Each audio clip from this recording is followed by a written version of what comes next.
Aleluia. Glória a Deus. Aleluia, irmãos. O fundo para aí tá bom? Para cá parece que tá baixo. Para ir para frente tá alto. Para cá parece que tá baixo, por isso estou levantando. Gosto. Tudo meio alto. Irmãos, então hoje nós vamos continuar a série. Qual o nome da série, irmãos? Oi? Não, o nome da série: Caminho, Verdade e Vida. Chegamos hoje à parte B, a segunda parte do capítulo 4 de João, do Evangelho de João. Nós vamos ler nessa noite do versículo 31 até o 54. Na semana passada, nós falamos do encontro de Jesus com a mulher samaritana, onde o Senhor, Ele revela a sua vida, trazendo um grande impacto naquela mulher, prometendo que a água que Ele daria para ela mataria a sua sede, diferentemente de uma água como esta, de uma água natural, de uma água que eu e você pegamos do bebedouro, ou da torneira, ou de algum tipo, espécie de reservatório, que saciamos a nossa sede e voltamos a tomar novamente dessa água. Ele promete dar uma água que alimentaria para a vida eterna, que era o Espírito Santo, que era a presença do seu Espírito, que realmente estaria com ela e levaria ela até o final da sua vida. E Ele declara a ela que aquele que beber daquela água que Ele der, jamais teria sede. É isso que Ele fala para aquela mulher. Ou seja, matando assim o desejo do coração daquela mulher, os vazios, as necessidades, como nós falamos, só podem ser preenchidas com essa água que é a presença do Espírito em nossas vidas. Aí vimos também que logo após aquela mulher ter aquele encontro com Jesus, ela fica impactada, porque Ele revela a sua vida. Aquela mulher vai até o povoado onde ela morava, e o que ela faz? Ela conta a todos sobre Jesus, sobre ter tido um encontro com o Messias, e todos aqueles despertam para aquilo e vão até aquele lugar. E aí nós chegamos na palavra desta noite. Eu quero trazer como tema: qual sua comida favorita? Qual a sua comida favorita? Versículo 31. Enquanto isso, os discípulos insistiam com Ele: Mestre, come alguma coisa. O que estava acontecendo? Vamos entrar no cenário.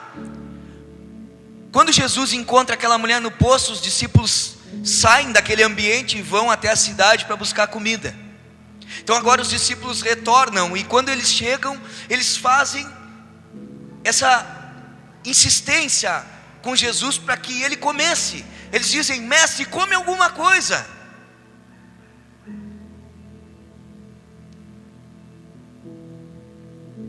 Essa expressão mestre, come, ele revela o quê? A preocupação que era constante dos discípulos com o bem-estar de Jesus, do mestre. Ou seja, eles se preocupavam. Eles não chegaram lá e simplesmente fizeram a sua refeição e não lembraram de Jesus. Não, eles fizeram questão: Mestre, come. Até porque a palavra de Deus, nesse capítulo 4, verso 6, ela diz que Jesus estava cansado da viagem, e diz que Jesus sentou-se junto à fonte. Nesse momento, Ele ainda não havia comido nada. Jesus estava com fome, sim, estava. Essa ação dos discípulos, ela não é apenas uma demonstração de cuidado, mas também um reconhecimento da necessidade de Jesus em sua o quê? Humanidade.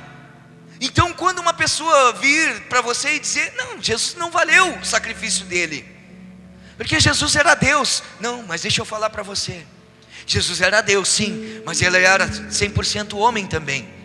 Jesus teve fome, Jesus cansou, Jesus chorou, Jesus se entristeceu, Jesus teve um momento que ele estava a desistir, a ponto de desistir. Obrigado, Jesus. Só que essa preocupação dos discípulos, ela traz um primeiro ensino para mim e para ti. Isso destaca a intimidade dessa relação entre Jesus e os seus discípulos e os seus liderados, com uma demonstração prática de atenção e preocupação com o mestre, ou seja, perguntando para ele: vem, coma, mestre. E isso é interessante eu e você pensarmos, refletirmos, que o objetivo do Evangelho de João, ele realmente é esse, de mostrar que o Verbo, ele se fez carne e habitou entre nós, mostrando que Jesus é 100% Deus, mas ele também é 100% homem. Nenhum outro evangelho vai descrever de forma tão explicativa ou expressiva quanto João. Esse desejo de mostrar que o próprio Deus encarnou, viveu como um homem. Vai no 32 até o 34. Mas ele lhes disse: tenho algo para comer que vocês não conhecem. Então seus discípulos disseram uns aos outros: será que alguém lhe trouxe comida? Disse Jesus: a minha comida é fazer a vontade daquele que me enviou e concluir a sua obra. Olha só, quantas vezes na nossa vida, no nosso contexto de intimidade, na nossa casa, nós perguntamos uns para os outros: qual a tua comida preferida? A pastora é Bauru. O pastor é tudo. Horas é churrasco, horas é pizza, horas é Bauru que vem bem. Aí já a Eduarda é lasanha. Já o Guilherme é o quê? Bauru? Às vezes churrasco, é uma dúvida. Pois é. Então é isso, e a gente pergunta, e a gente acaba conhecendo qual é a comida favorita de cada um. Só que Jesus tinha uma comida favorita. Não era lasanha, não era Bauru, não era pizza. A comida que Jesus realmente tinha como predileta era fazer a vontade do Pai.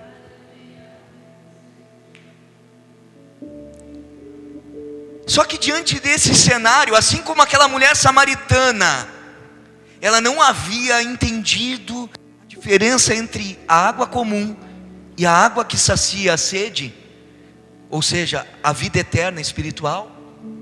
Os discípulos aqui também não estavam entendendo a diferença entre o alimento material e o alimento espiritual. Aqui um outro exemplo de ignorância espiritual. Só que ignorância significa alguém sem conhecimento espiritual sobre. Ignorante não é só aquela pessoa que, às vezes a gente leva a palavra ignorante para o lado somente de ser uma pessoa estúpida, uma pessoa violenta, uma pessoa agressiva, uma pessoa mal educada. Mas a ignorância, ela está atrelada também a conhecimento, ou falta de conhecimento. Então essa falta de conhecimento espiritual fez os discípulos nesse momento não entender qual comida que Jesus estava falando. João capítulo 2 versos 20, foram os judeus Quando Jesus fala sobre destruir o templo e edificá-lo em 3 dias, Jesus falou que iria levantá-lo. O que Jesus estava falando? Estava falando do seu corpo, que ele era o templo, que ele era o templo, que ele era o próprio Deus, que ele morreria e ao 3º dia ele ressuscitaria. Então os judeus ali não entenderam. Em João 3,4 foi Nicodemos, quando Jesus disse: Nicodemos, tu és mestre entre os homens, mas importa que tu tenha que nascer da água e do Espírito. Nicodemos não entende. Como assim? Vou voltar para a barriga da minha mãe sendo grande?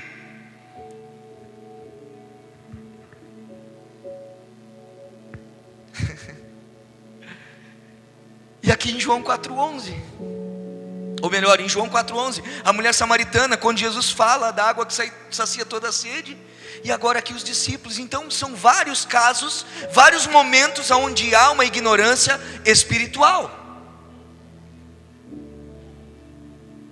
Agora eu pergunto para ti, qual a sua comida favorita?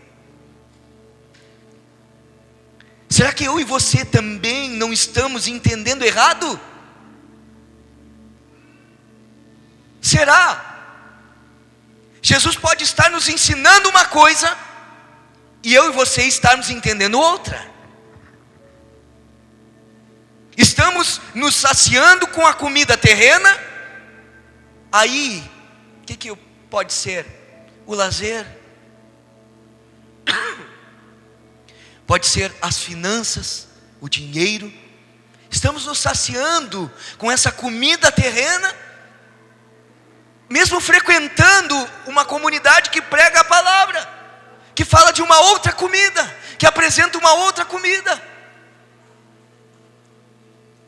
E aí, ao invés de nós estarmos saciados em comer da comida que Jesus comeu, que é fazer a vontade do Pai, estamos nos saciando com uma comida que vai ficar, que é terrena, que não tem valor, que vai se corromper, se corroer. Jesus está novamente aqui nos ensinando algo específico, e também aos seus discípulos. A comida não é simplesmente conhecer a vontade de Deus, mas sim cumpri-la. Não basta conhecer. Quantos de nós temos anos e anos dentro da igreja, conhecemos a vontade, conhecemos a palavra, que significa conhecer a vontade, mas existe uma diferença aí entre o leite e entre o alimento sólido. Aonde tu quer chegar, pastor? Vou te explicar. Hebreus capítulo 5, versos 12 diz assim: de fato, embora a esta altura já devessem ser mestres, vocês precisam de alguém que lhes ensine novamente os princípios elementares da palavra de Deus. Estão precisando de leite e não de alimento sólido. O que significa isso? Leite é informação, alimento é conhecimento. Leite, quem vive de leitinho, quem está ainda no leitinho espiritual, vive de informação. Eu sei que Jesus morreu, eu sei que Jesus ressuscitou, eu sei que Jesus cura, eu sei que Jesus venceu a morte, eu sei que Jesus é mais forte que o diabo. Isso tudo é o que? Informação. Agora, alimento sólido, ele é conhecimento. Tem diferença entre informação e conhecimento. Por quê? Porque conhecimento ele é demonstrado através da prática. Muitas vezes paramos na informação e não partimos para a prática. Lemos e ouvimos a Bíblia de que forma? Como um jornal, como um informativo, um noticiário, ou seja, algo que me deixa atualizado. Mas para Jesus aqui realizar a vontade de Deus e cumprir sua missão, era mais importante do que qualquer necessidade física, como a comida nesse momento. A comida aqui era a necessidade do momento, sim ou não? Sim ou não? O que era a necessidade daquele momento ali? Não era comida? E o que eles foram fazer? O que eles foram buscar? Jesus abriu mão de saciar a sua fome física, pois viver o propósito não só satisfaz a Ele, mas também ao Pai.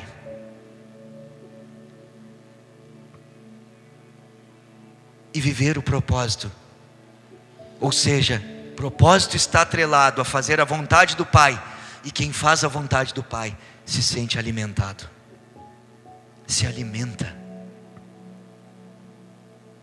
Você acha que ficar 3, 4 horas preparando uma palavra para trazer no domingo é entender o propósito?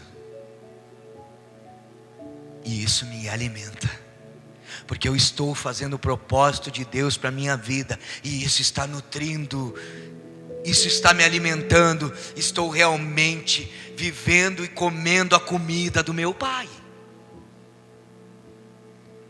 Quando você vive o propósito, seja qual for, muitas vezes de recepcionar aqui na igreja, muitas vezes de cuidar das crianças, ensinar as crianças, muitas vezes de tirar foto, fazer vídeos, editar áudios e vídeos,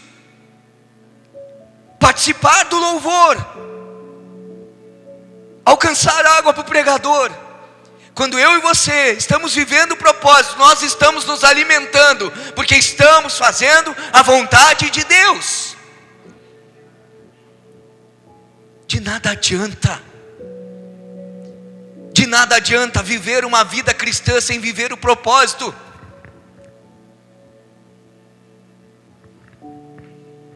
Eu fiquei pensando sobre isso ontem, editando a palavra. Jesus estava no seu direito. Jesus estava no direito de se alimentar, sim ou não?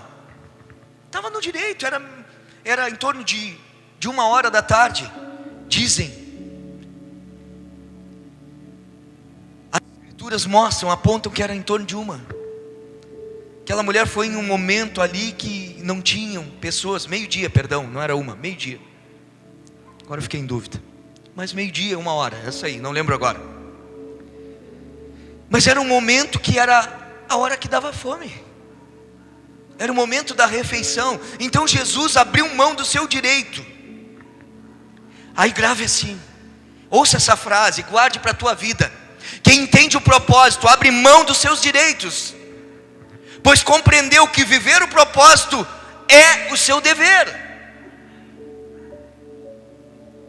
Quem entende o propósito abre mão dos direitos, pois compreendeu que viver o propósito é o seu dever.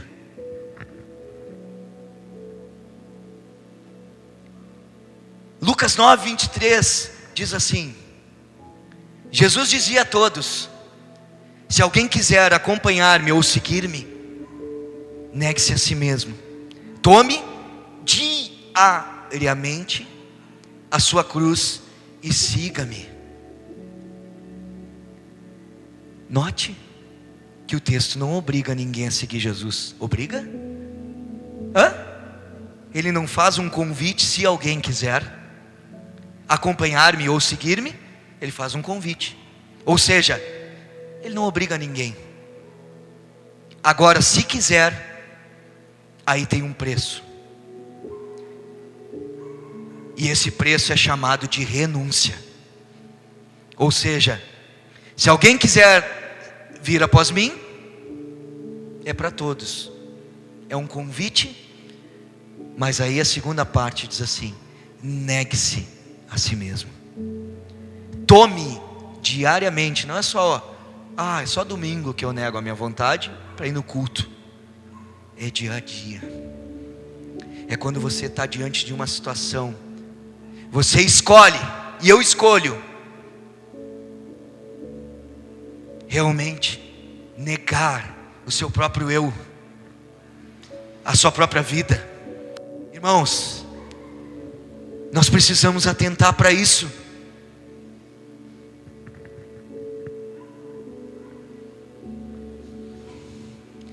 Um verdadeiro discípulo é o seu dever viver o propósito de Deus. Já não é mais um convite qualquer, agora é um dever daquele que se diz ser discípulo, daquele que aceita realmente esse convite. Agora é algo que é um dever para mim e para ti viver esse propósito. Quando ele disse: eu tenho um alimento para comer que vós não conheceis, estava destacando que sua satisfação vinha de obedecer ao Pai. Isso reflete o ensinamento de Jesus que ele deu em Mateus capítulo 4, versos 4, onde Jesus afirma que nem só de pão viverá o homem, mas de toda a palavra que procede da boca de Deus.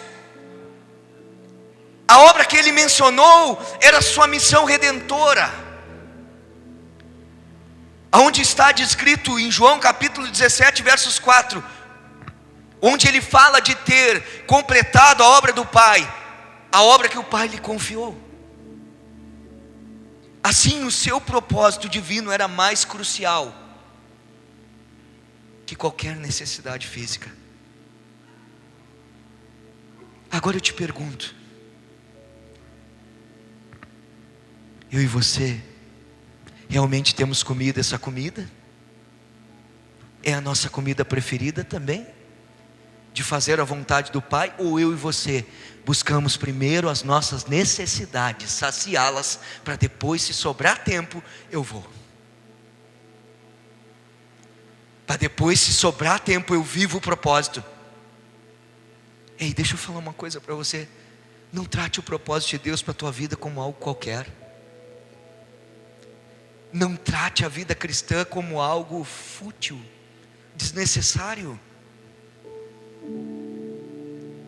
Aí no 35 ele diz: vocês não dizem, daqui a 4 meses haverá a colheita? Eu lhes digo, abram os olhos e vejam os campos, eles estão maduros para a colheita. Aqui existe uma grande possibilidade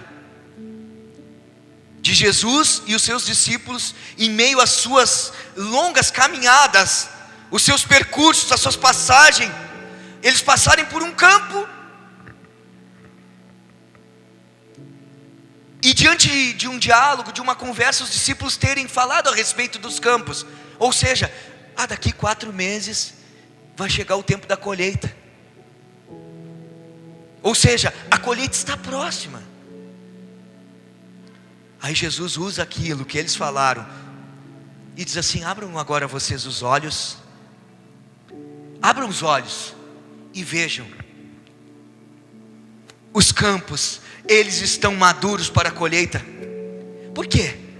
Porque ali estavam vindo muitas pessoas que haviam ouvido o evangelho por aquela mulher samaritana, tinham sido tocados pelo testemunho daquela mulher, e ali estava diante deles a oportunidade de uma colheita espiritual, que eles, discípulos, eles não precisavam mais esperar. Olha o 36 que diz: aquele que colhe, já recebe o seu salário e colhe fruto para a vida eterna, de forma que se alegram juntos o que semeia e o que colhe. Jesus enfatiza a importância do trabalho evangelístico, ou seja, uns semeiam e outros colhem. E aqui tem um grande aprendizado, porque muitas vezes aqui no nosso meio tem pessoas que foram levantadas e chamadas para semear e não foram chamados para colherem. E existem pessoas que estão aqui no nosso meio que foram chamados para colherem e não foram chamadas para semear. Isso faz parte do reino de Deus. Todos são importantes, mas cada um tem uma função.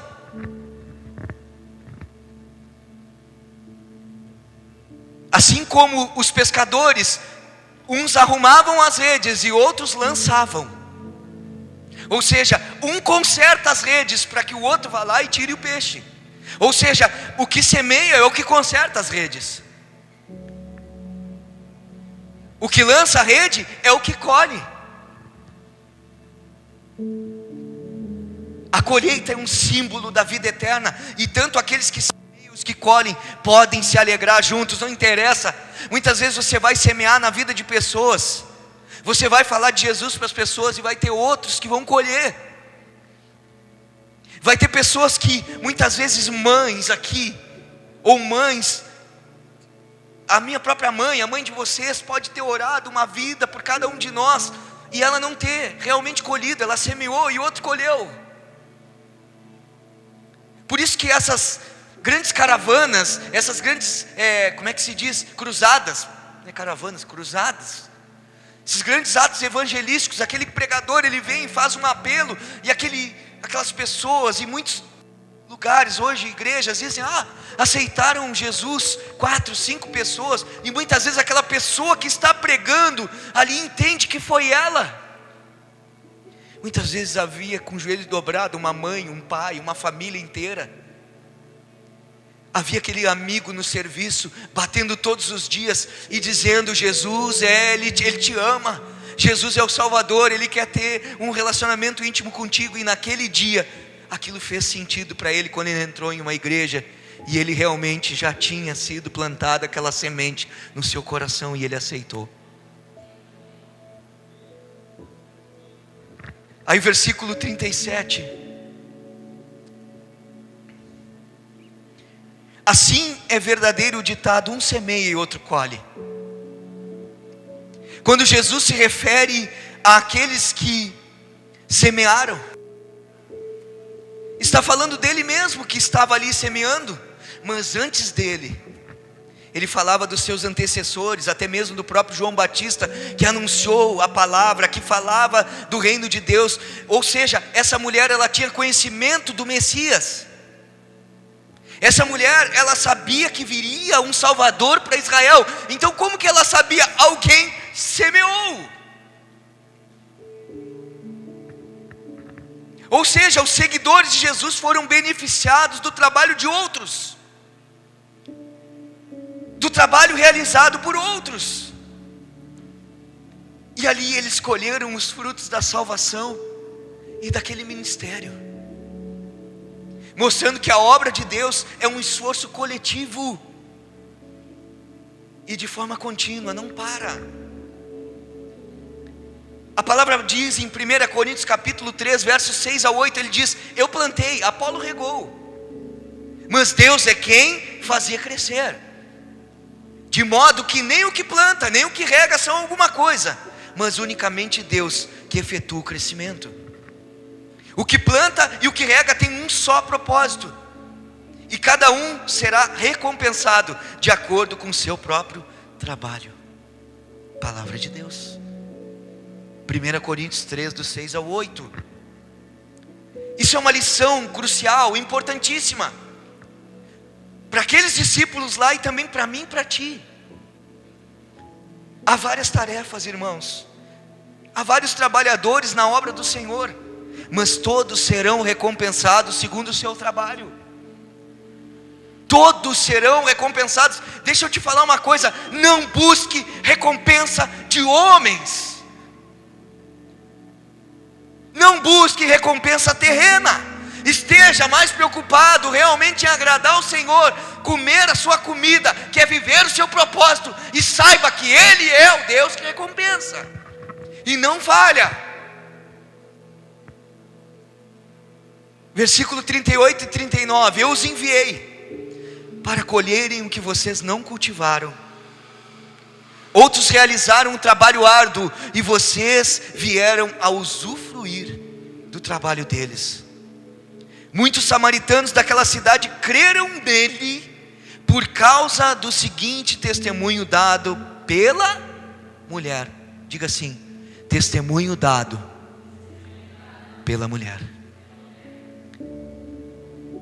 Aí ela diz assim, ele me disse tudo o que tenho feito.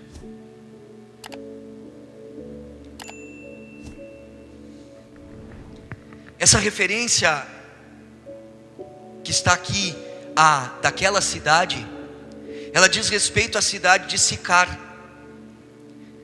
Apesar de a mulher samaritana ter uma reputação questionável, a sua sinceridade e possivelmente uma mudança visível em seu comportamento impactaram profundamente os moradores daquela cidade. Deixa eu falar uma coisa aqui. Uma verdadeira conversão, irmãos, uma verdadeira conversão, ela realmente traz uma mudança visível. Ela traz uma mudança visível em nosso comportamento, muitas vezes até mesmo através do quê? De uma nova forma de se vestir, de uma nova forma de falar. Aquele falava palavrão, falava palavras fortes, ele não fala mais. Aqueles que falam palavrão, irmãos, são palavras torpes que a Bíblia condena, que Jesus diz, que Paulo, através do ensino, ele diz que palavras torpes são pecados, palavras de baixo calão. Então, aqui, nós precisamos entender que conversão fala de uma mudança realmente visível, para que as pessoas sejam impactadas pelo nosso testemunho. Pelo nosso testemunho, irmãos. Esses moradores, eles foram profundamente impactados pelo testemunho da mulher. Ou seja, uma mulher com questionamentos sobre a sua forma de viver, com uma reputação totalmente manchada. Uma mulher que tinha 5 maridos. Tu acha que dentro de uma cidade pequena as pessoas não sabiam? Agora estava no 6º.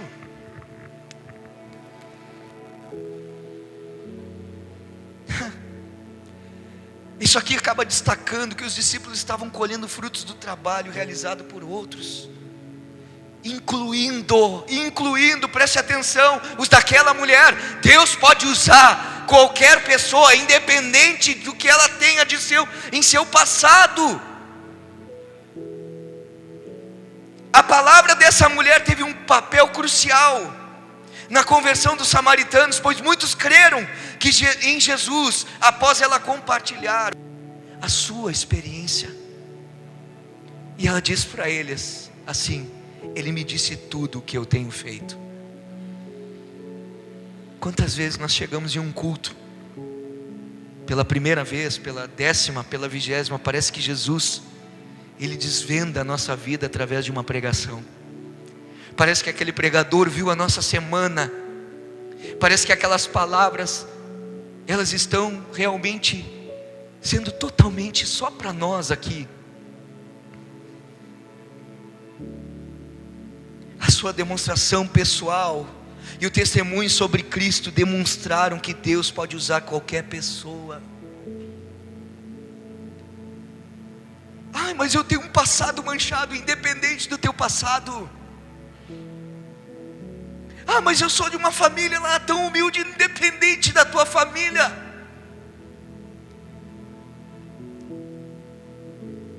Ah, mas eu nasci num lar desregrado, destruído. Independente disso, Deus usa a minha e a tua vida para levar outros a conhecerem a verdade e a salvação em Cristo.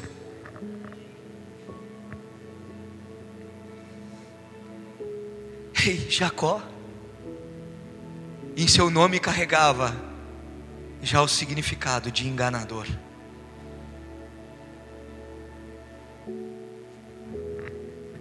Tem alguém mais improvável? Tem. Eu e você. Aqui estão muitos que eram improváveis de dar certo e de viverem o propósito e de serem alguém transformados pelo Evangelho. Talvez muitos olhassem para você e dizem: teu casamento não tem mais jeito.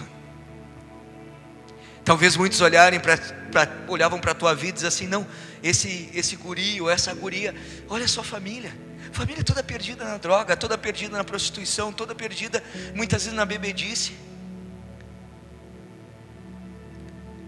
Esse cara não teve um pai, não teve uma mãe presente, não teve as pessoas, não teve É esses que Jesus realmente levanta e muda a história, para um coração que realmente o deseja e quer.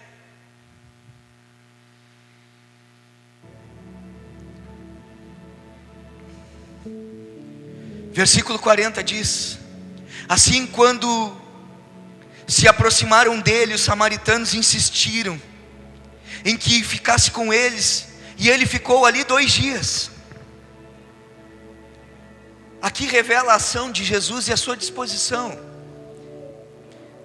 Jesus não estava preocupado com o que as pessoas pensavam, Jesus não estava preocupado com o que as pessoas estavam realmente pensando a respeito de que ele estava com uma mulher samaritana, e os samaritanos tinham um contexto que eram impuros. Jesus não estava preocupado, ele vem para quebrar barreiras sociais e culturais. Ele mostra através da sua própria vida o amor, e a mensagem que ele carregava não era para um povo escolhido, para um povo seleto, para um povo não, era para todos, independente das suas origens. Ele ensina que o reino de Deus é inclusivo e que todos têm acesso à salvação e à verdade que ele oferece. Porque a palavra de Deus disse que ele veio para os seus, e os seus o rejeitaram. Quem são os seus? Todo aquele que o recebe. Hoje essa palavra também está para mim e para ti. Eu e você temos o rejeitado. Começou em Israel, mas ela também serve para mim e para ti. Essa atitude dele foi contrária à época. Só que Jesus, ele cita uma parábola e ele mostra o bom samaritano, que colocaram o nome da parábola de o bom samaritano. Faz alusão ao nosso Cristo.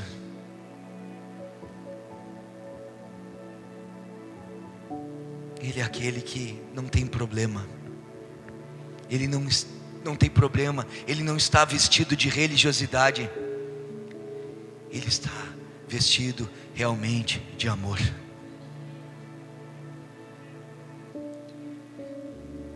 Porque a sua missão era trazer esperança a todos, especialmente aqueles que eram marginalizados, aqueles que eram repudiados, aqueles que eram discriminados, aqueles que eram excluídos. Jesus trazia para a mesa.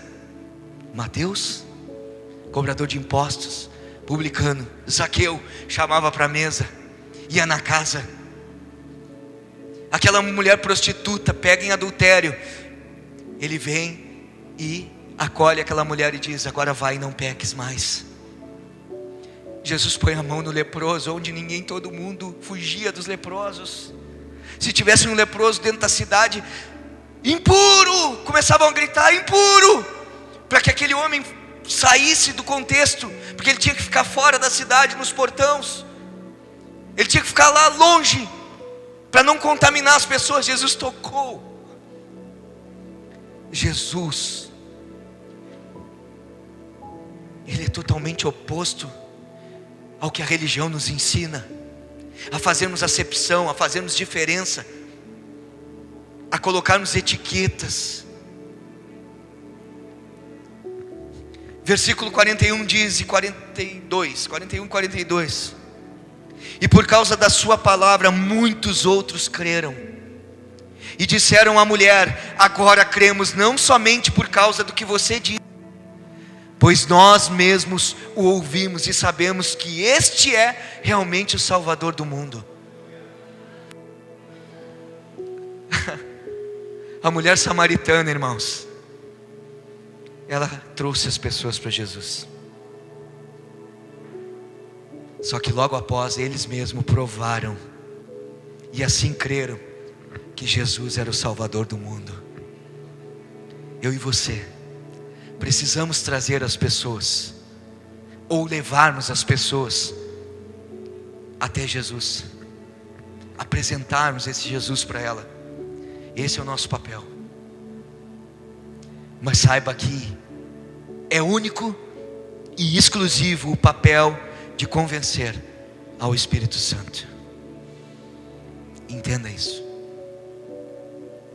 De nada vale nós sermos bons de Bíblia, bom de argumento, se Jesus e o Espírito Santo não convencer.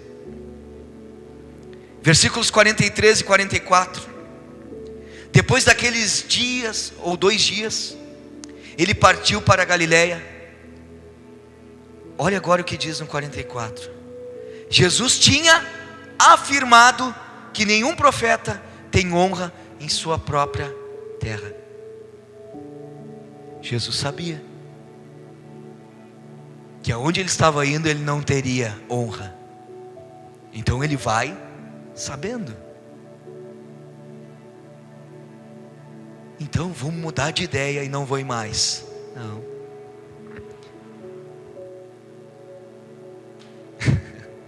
Essa é uma dificuldade que um profeta enfrenta, de muitas vezes não ser reconhecido e aceito entre os que estão mais próximos dele, como a sua família, como seus amigos. A familiaridade com uma pessoa muitas vezes pode gerar uma desconfiança, ou até mesmo uma falta de respeito, e falta de reconhecimento da autoridade, porque pessoas confundem simplicidade com falta de autoridade. E essa falta de honra, ela não se limita apenas a Jesus, mas é uma verdade que se repete na vida de muitos mensageiros de Deus. Frequentemente, aqueles que conhecem o bem, conhecem a pessoa bem, elas podem subestimar o seu papel e seu chamado. E muitas vezes, isso acaba impedindo o reconhecimento da verdadeira missão daquela pessoa. Então essa passagem ela também serve de alerta sobre como a familiaridade, ou a intimidade, ou a proximidade, ela pode prejudicar o relacionamento do valor, ou melhor, o reconhecimento do valor de pessoas que, apesar das suas origens, elas são escolhidas por Deus para cumprir um propósito especial. Cuidado, que não seja eu nem você essa pessoa que não reconhece o que o irmão que está ao nosso lado carrega, o irmão que está à nossa frente tem de Deus para oferecer. Aquele que me lidera, aquele que me pastoreia, tem para me oferecer. Que a gente não seja assim. Agora existe um outro ensinamento importante nisso aqui. Mesmo Jesus, ele sabendo que ele não era honrado naquele lugar, ele não deixou de ir lá. Pegou? Andar com aquelas pessoas, por quê? Por que eu vou andar? Por que eu vou lá naquele povo lá, se o povo não reconhece quem eu sou? A desonra, ela não estava em Jesus. A desonra não estava nele. Jesus mantém a sua essência e continua vivendo o seu propósito. Isso nos ensina a não somente andar e também dar atenção, mostrar nossa melhor versão com aquele que nos reconhece, com aquele que aceita o que nós falamos ou ensinamos, ou com aquele que concorda comigo, ou que apoia tudo que eu falo e faço. Jesus continuou sendo Deus, eles reconhecendo ou não. Você continua sendo quem você é, as pessoas reconhecendo ou não.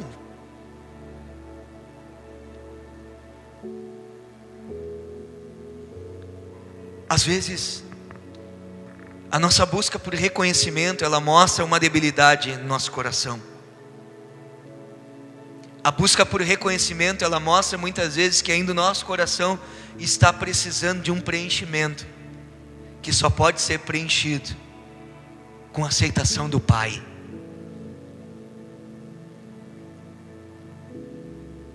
Porque muitas vezes, pessoas, quando nós pregarmos a palavra e sermos realmente pessoas que mostram o caminho, e muitas vezes o caminho está condenando o caminho que essa pessoa está tomando, talvez essa pessoa comece a parar de reconhecer eu e você. Só que eu e você não podemos parar nisso. Devemos saber quem nós somos e o propósito que nós carregamos em Cristo Jesus. 45 a 47. Quando chegou a Galileia, os galileus deram-lhe boas-vindas. Eles tinham visto tudo o que ele fizera em Jerusalém, por ocasião da festa da Páscoa, pois também havia estado lá. Mais uma vez, ele visitou Caná da Galileia, onde tinha transformado água em vinho. E havia ali um oficial do rei, cujo filho estava doente em Cafarnaum. Quando ele ouviu falar que Jesus tinha chegado a Galileia, vindo da Judeia, procurou-o e suplicou-lhe que fosse curar seu filho, que estava à beira da morte. Olha só, Jesus vai em um lugar que não o reconhecia. Vem uma pessoa de fora, de Cafarnaum, e vai até a Galileia, e este o reconhece. Que triste isso. Muitas vezes precisa vir alguém de fora para mostrar o valor de uma pessoa que está aqui dentro.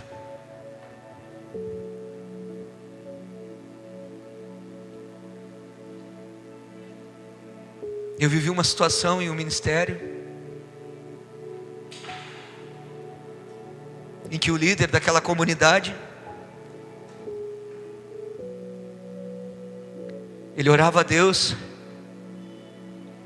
e dizia que ele estava sozinho.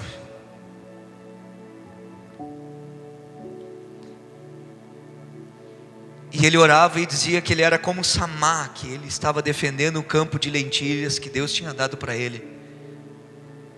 Se você não conhece esse texto, procure, você vai entender. Samá defendeu o seu campo de lentilhas, lutando contra todos, e ele se sentia assim. E aí teve um evento em uma praça, quando nós participamos. Nós éramos uma igreja que tinha umas 30 pessoas, mais ou menos 40, no máximo 30 pessoas, no máximo umas 15 que realmente arremangavam as mangas. E a gente fez um evento para a honra e glória do Senhor, por capacidade que o Senhor nos dá, para um número de acima de 500, 600 pessoas. Deus foi provendo, foi colocando as coisas, foi nos ajudando. E aí veio um pessoal de uma cidade de Santa Catarina e veio para cá. E esse pessoal ministrou na igreja no sábado e no culto de domingo. E no culto de sábado à noite, Deus usou a pregadora daquela noite para dizer e para mostrar, sem saber de nada, várias pessoas que Deus usou a vida dela para entregar palavras, e eu vi palavras que se cumpriram. E aí quando aquelas pessoas estavam ali, eram várias, ela olhou para ele e disse assim: Deus me mostrou que tu estava orando e tu disse que tu estava sozinho. Deus tem um exército para te ajudar aqui, e Ele está te mostrando nessa noite.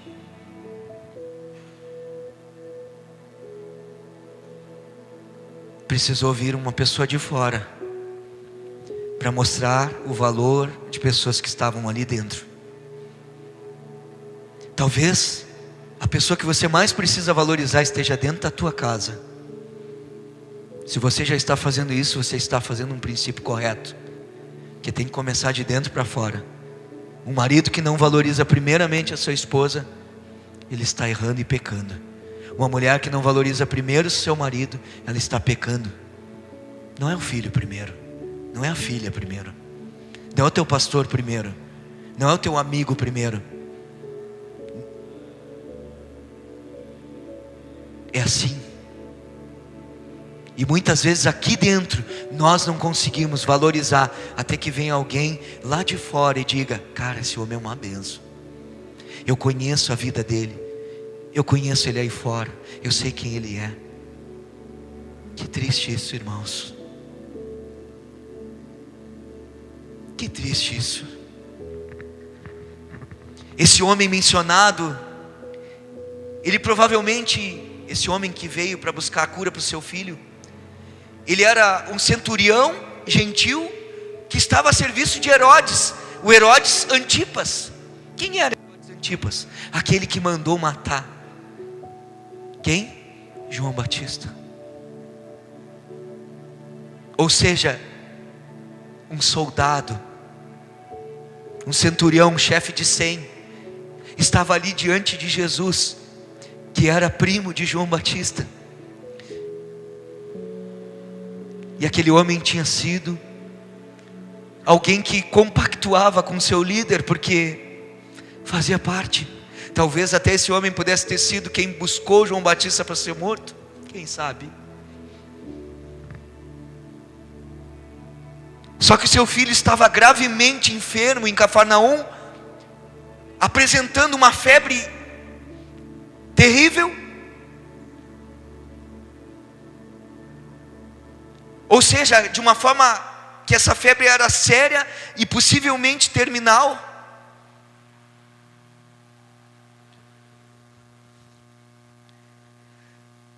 Então essa busca desesperada por Jesus, ela revela a sua fé e a determinação em encontrar ajuda, mesmo que isso significasse se submeter a um judeu. Então essa busca desesperada por Jesus, ela revela a sua fé e determinação em encontrar ajuda, mesmo que isso significasse se submeter a um judeu, desafiando as normas sociais de sua época. Jesus mostra a sua compaixão e também a sua disposição em ajudar aqueles que estão em necessidade, independente do que eles fizeram e de quem eles apoiaram, independente da origem. Irmãos, será que a gente está entendendo o Evangelho, irmãos? A gente quer ajudar quem merece. A gente se importa com quem a gente se agrada. Agora note que esse homem, ele percorreu a distância de cerca de 24 quilômetros. Isso dá um dia, naquele tempo. Ele veio de Cafarnaum até Caná. Esse homem enfrentou inúmeras subidas montanhosas. Ele enfrentou uma jornada que exigia dele muito esforço, e esse esforço físico, e ele chega até Jesus, e ele implora: Jesus, vai até Cafarnaum, vá lá curar meu filho. Ele diz para Jesus, ele está gravemente enfermo, ele está à beira da morte. Sabe o que essa ação me mostra, irmãos? Ela me demonstra não apenas uma fé desse homem, somente uma fé não, mas ele também mostra o que é altruísmo, ele mostra empatia, ele se coloca no lugar do filho, ele sente a dor.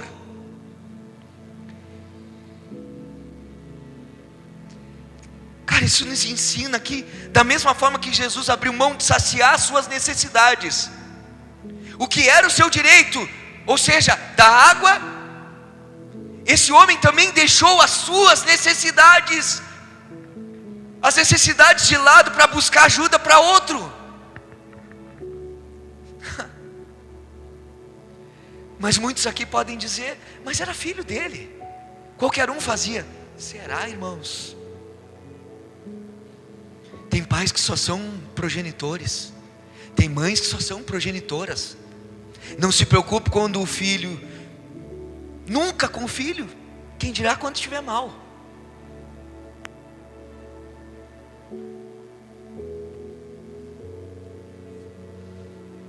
Só que Jesus se importa. com essa situação desse homem, e esse homem se importa com a situação desse filho, e esse homem não interessa o que ele teve que fazer, o que ele teve que gastar, o que ele teve que deixar, o que ele teve que sofrer, o que ele teve que enfrentar para que o outro recebesse a cura. Agora eu te pergunto, o que você tem feito?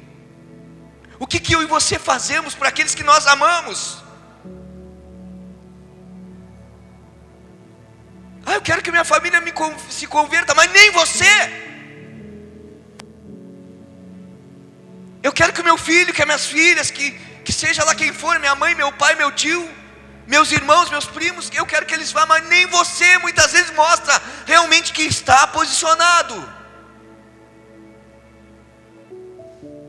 Você não paga, ou seja, não sacrifica nada. Isso aqui me mostra alguém que se sacrificou.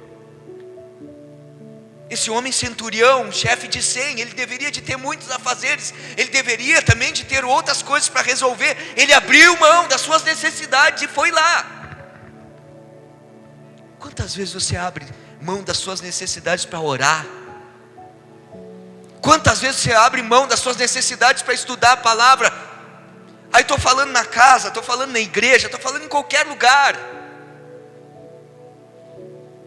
E aí nós queremos, mas a pessoa não quer vir. Pois é, às vezes nós mesmos não queremos.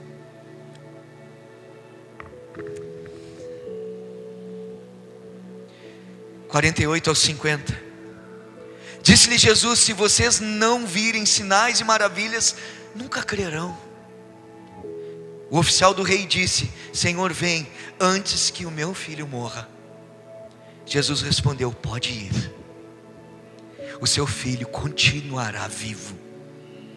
O homem confiou. Diga comigo: confiou. Confiou na palavra de Jesus e partiu. Esse homem creu na palavra liberada e viveu esse sinal, ou seja, esse milagre. Agora eu e você temos o relato escrito de tudo, desse fato, do fato da mulher samaritana. Temos fatos de todos os milagres na antiga aliança, na nova aliança. Temos relatados o poder de Deus, que é incomparável, inigualável. Ele pode mudar toda e qualquer situação. E muitas vezes eu e você não cremos. E muitas vezes eu e você não cremos. Precisamos que alguém venha. Eu preciso que um profeta venha, que alguém venha entregar uma palavra. Deixa de viver baboseira. A palavra que eu e você precisamos obedecer e viver é a que já está liberada e escrita. Acreditar, confiar e viver por ela. Pode vir uma pessoa liberar a palavra? Pode, mas ela vai liberar o que já está escrito. Ela vai confirmar o que a palavra de Deus já diz.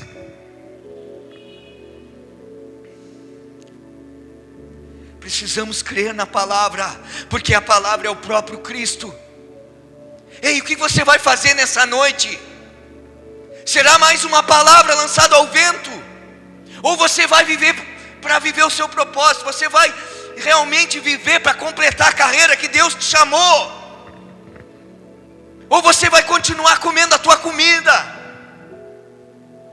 Ou você vai continuar saciando as suas necessidades?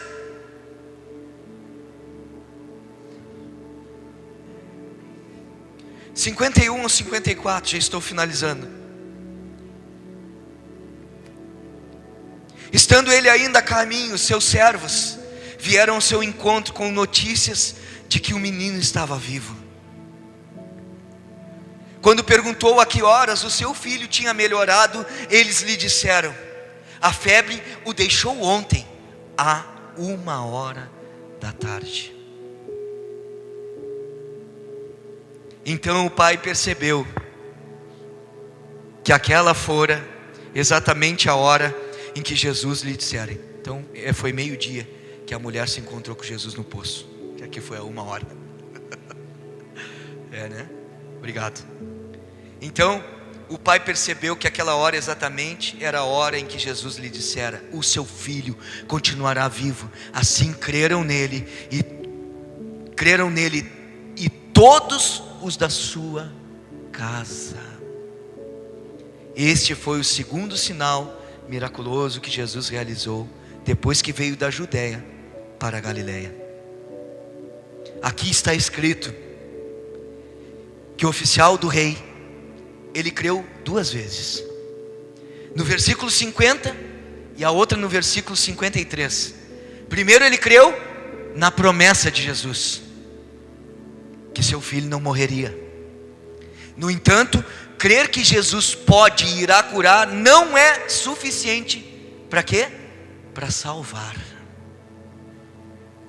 Já no versículo 53, no que é que o oficial do rei ele creu? A explicação se encontra no 54, olha aí. O sinal que Jesus realizou foi seu segundo milagre. Esses sinais foram realizados para que as pessoas crescem que Jesus era o Filho de Deus, o Cristo, e por crerem, eles teriam vida eterna. Quando o oficial do rei soube que seu filho tinha sido curado, ele viu que Jesus era mais do que um simples mortal. Ele e sua casa creram em Jesus e nasceram de novo. Cara,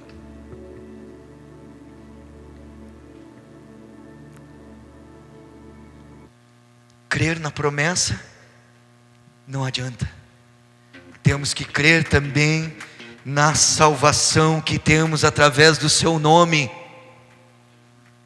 E foi isso que esse homem creu. Amém. Qual vai ser a nossa disposição nessa noite, irmãos? Será mais uma palavra?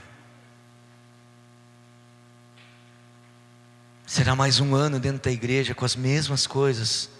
Se você for em muitas igrejas de Pelotas, do Rio Grande do Sul, do Brasil, você vai ver muitas palavras motivacionais, aonde a responsabilidade está com Deus de fazer. Que Deus vai fazer o teu ano sobrenatural, o teu ano da mudança, o teu ano da transformação, o ano de encher, como eu ouvi hoje, o ano de encher as botijas, o ano do reconhecimento. É assim. Sabe qual é o ano que nós devemos buscar viver? É o ano de reconhecer que Ele é o Senhor das nossas vidas, que Ele é o nosso tudo, que Ele é tudo que nós precisamos, que nós queremos, que nós não somos nada sem Ele, que Ele já nos deu muito mais do que nós precisamos e do que nós merecemos. Em nome de Jesus, que você possa viver o propósito de Deus para a tua vida nesse ano. E o propósito é o que? Está atrelado a comer dessa comida, que é fazer a vontade do Pai. Fazer a vontade do Pai vai fazer eu e você vivermos o propósito que Ele tem para mim e para ti, em nome de Jesus. Amém. Você pode ficar de pé. Aleluia.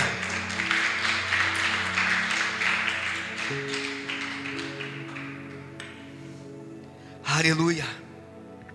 Aleluia.